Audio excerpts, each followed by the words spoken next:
Steph, do you have any current update on Caitlin's back or how she's doing right now? No current update. There was a clip of a play where she got pushed in the neck during the game. Have you seen that? Did that have any impact on her health in this one? I just saw it.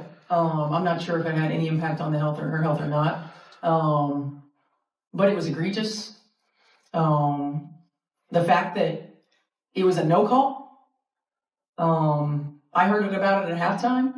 I brought it to the attention of the officials. Look closely at this scene. Stephanie White has just watched the footage of Alyssa Thomas driving her hand into Caitlin Clark's throat, and her reaction changes in an instant. Out of nowhere, she remembers Caitlin's value. Out of nowhere, she's furious with the referees. Out of nowhere, she's finally defending her franchise star. But this is where the story takes a sharp turn. Why didn't this fire exist earlier? Why wasn't this same emotion visible when Caitlin kept taking brutal hits night after night while her coach remained silent? This press conference came after the Fever's overtime loss to the Connecticut Sun on May 14, 2024. And the uncomfortable question hanging in the air is impossible to ignore. Are we witnessing sincere anger from a coach pushed too far, or a perfectly timed distraction that may become one of the most convenient deflections in WNBA history?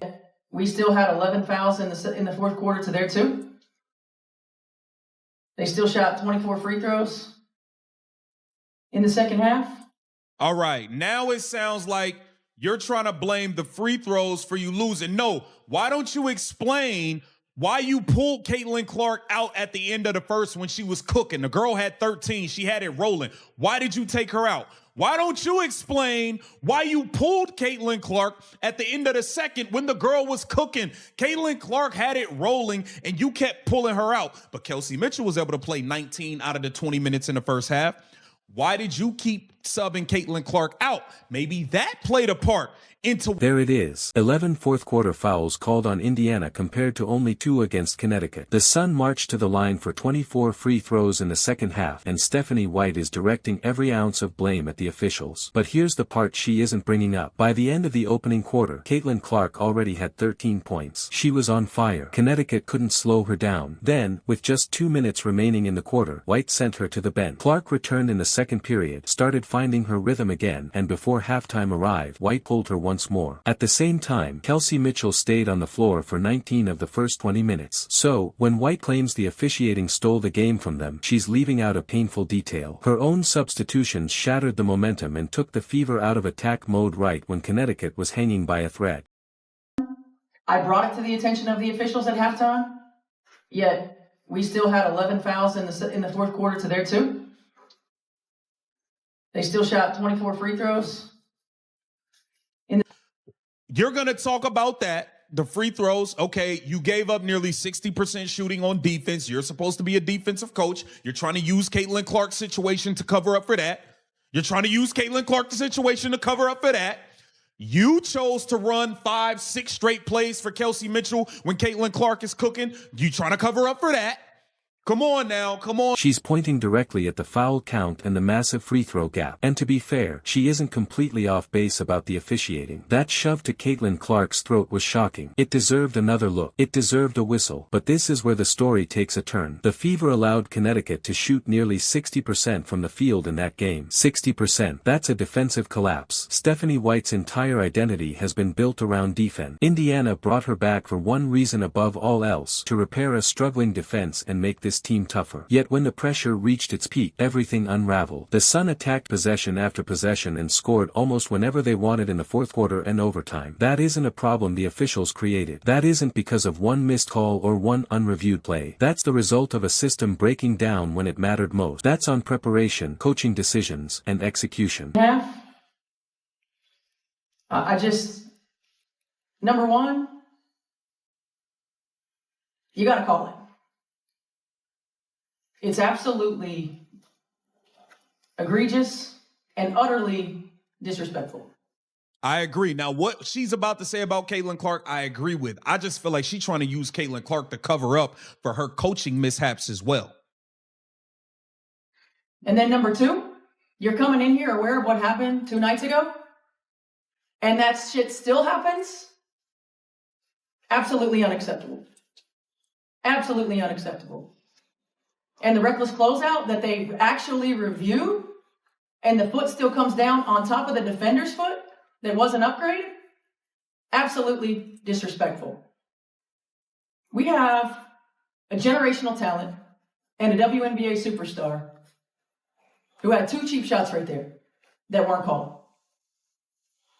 And I just say again, listen carefully to what she's saying. She labels it egregious and completely disrespectful. She brings up what happened 2 nights earlier, pointing to another game where Caitlin absorbed a cheap hit. She mentions the reckless closeout that received a review but was never upgraded. Then comes the line that changes everything. We have a generational talent and a WNBA superstar who had 2 cheap shots right there that weren't called. Every part of that statement is fair. Caitlin Clark has endured physical treatment all season that has repeatedly drifted beyond hard competition and into dangerous territory. The officiating around her has been remarkably inconsistent compared with the protection other stars receive across the league. But here's the part that leaves people shaking their heads. Throughout the season, Stephanie White has rarely said Caitlin's name when discussing success. When Clark sets records, White offers broad team responses. When Clark delivers historic games, White redirects the praise toward the system. Yet now, after a painful defeat, she's suddenly eager to describe her as a generational talent and a WNBA superstar. The timing feels almost too perfect, and that's what makes this moment so revealing.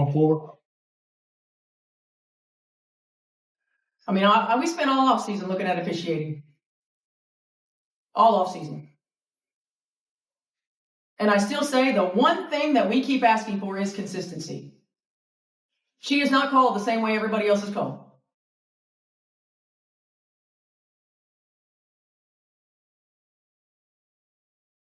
How long have we been saying that and you never acknowledged it or said nothing? We've been saying this. We've been saying this. You just now, welcome to the damn party. Finally.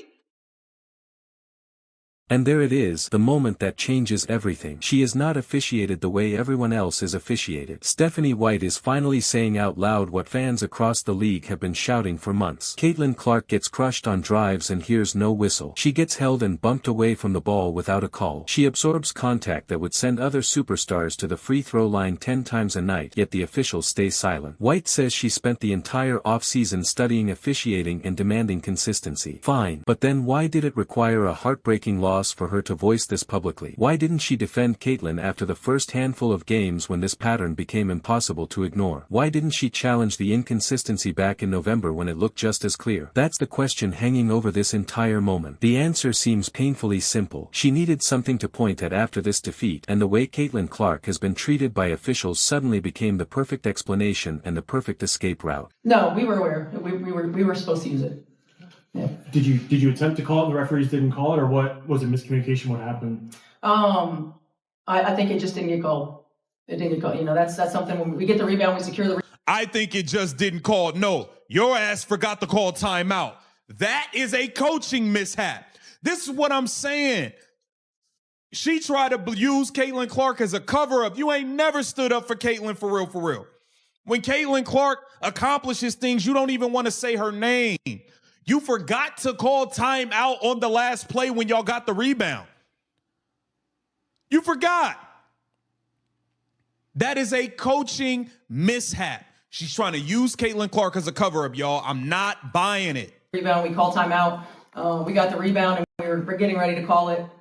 Now we arrive at the coaching decision that completely changes how this press conference looks. A reporter asks about the final possession of regulation. Indiana secured the rebound with a chance to steal the game. They still had a timeout left. A reset timeout that could have organized the floor, positioned the right players, and created a clean look for the win. Then Stephanie White admits she was preparing to call it, but it never happened. Think about that for a second. You're the head coach. Your team grabs the biggest rebound of the night. You have a timeout available. The game hangs in the balance, and you let the moment pass. That isn't on the officials. That isn't on Alyssa Thomas or the referees. That's on you. That's a basic coaching error in the biggest possession of the game. Yet instead of fully owning it, instead of saying, I should have fought harder to get the officials' attention, White moves past it in seconds and circles right back to the free throw disparity. And that's what makes this entire press conference feel so deliberate. Stephanie White isn't wrong about the officiating. She isn't wrong that Caitlin Clark is often treated differently than other stars. She isn't wrong that the throat shove deserved a call and that the physical play against Clark repeatedly crosses the line. Every one of those points is valid. But those truths are also serving as a shield, hiding her own coaching mistakes in this game. So let's remember what actually happened. In the first quarter, Caitlin Clark erupted for 13 points and left Connecticut's defense in complete chaos. The Fever had total control. Then White takes Clark out with 2 minutes left in the first quarter to give her a rest, and everything suddenly changes. Connecticut catches fire. Indiana's offense slows to a crawl without its main playmaker on the floor. By the time Clark checks back in, the advantage she created has already disappeared. Then the second quarter brings the same story again. Clark starts heating up, generating offense for herself and setting up teammates. The Fever's attack is flowing beautifully, and White sits her again before halftime. Meanwhile, Kelsey Mitchell remains on the floor for almost the entire first half. Mitchell is a talented player. She matters to this team, but she isn't Caitlin Clark. She isn't the player every defense is desperately trying to stop. She isn't the one who exploded for 13 points in the opening quarter. If your only goal is winning, the rotation becomes difficult to understand. Then comes the third quarter. Clark returns with urgency, determined to seize control once more. She commits a turnover, and White immediately sends her to the bench. Not for a brief pause, but for an extended stretch. The message feels unmistakable. Errors won't be accepted. But that's the risk with superstars. They need room to make mistakes. They need confidence that their coach trusts them enough to play through adversity and solve problems. Michael Jordan turned the ball over. LeBron James has endured ugly possessions too. Stephen Curry misses shots. Even the greatest players have nights when nothing falls. Elite coaches understand that and allow their stars to fight through those stretches because the long-term impact of greatness is worth a few mistakes. But Stephanie White doesn't handle Caitlin Clark that way. She treats her like a role player still trying to prove she deserves minutes. Then the fourth quarter and overtime arrive, and everything unravels. Connecticut shoots nearly 60% from the floor when the game is hanging in the balance. They get to the basket whenever they want. They knock down open threes. They run their offense with almost no resistance. And keep this in mind, Stephanie White built her reputation on defense. Indiana hired her specifically to repair the team's defensive issues. Yet during the biggest defensive possessions of the season so far, her system completely collapsed. Players were out of place, rotations came late, and help defense practically disappeared. That's coaching. Then comes the final possession of regulation. The Fever grab the rebound, they still have a timeout, and it's the perfect opportunity to use it. You draw up a play for your best player, get everyone organized, and create the highest quality look possible to win the game. But White never calls it. She says she intended to, but somehow it never happened. In a moment that important, that's simply not good enough.